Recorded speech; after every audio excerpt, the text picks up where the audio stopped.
সেজদায় আমরা যত ছোট হই এর চেয়ে ছোট আর হওয়া যায় না। সেজদায় আমরা যতটা বিনয়ী হই একটা মানুষ এর চেয়ে বিনয়ী আর হতে পারে না। এই তো নামাজ শুরু করলাম, আল্লাহু আকবার, এরপর রুকুতে জাস্ট বো ডাউন আর হেড, মাথা একটু ঝুঁকালাম, আর সেজদায় একেবারে মাথাটারে মাটিতে মিলিয়ে দিলাম।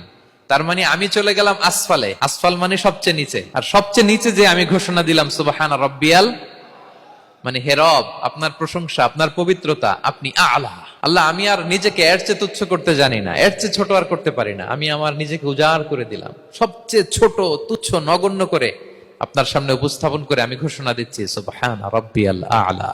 পবিত্রতা সেই রবের যিনি আলা, সর্বোচ্চ। সুবহানাল্লাহ পড়েন। তাহলে সিগনিফিকেন্সটা বুঝতে পারছেন কেন বিষ্ণু ইসলাম এটা পড়তেন সুবহান রাব্বিয়াল আলা?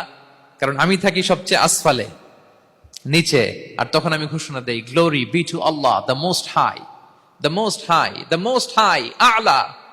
আল্লাহ, আমি একেবারে নিচে, কিন্তু তুমি হচ্ছে আলা।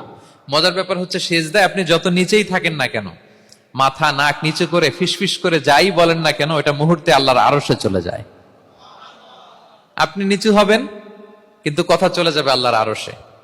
এজন্য বিষ্ণু ইসলাম বলতেন মান তাওয়াদা তারাফা, যে নিচু হয় আল্লাহ তারে টেনে উপরে উঠায়। আপনি সেজদা দেওয়া মানে কি? নিচু হওয়া, ছোট হওয়া। তো বিষ্ণু ইসলাম বলেছেন বেশি বেশি সেজদা দাও, তাহলে আপনার মর্যাদা সম্মান বাড়াই দিবে কে?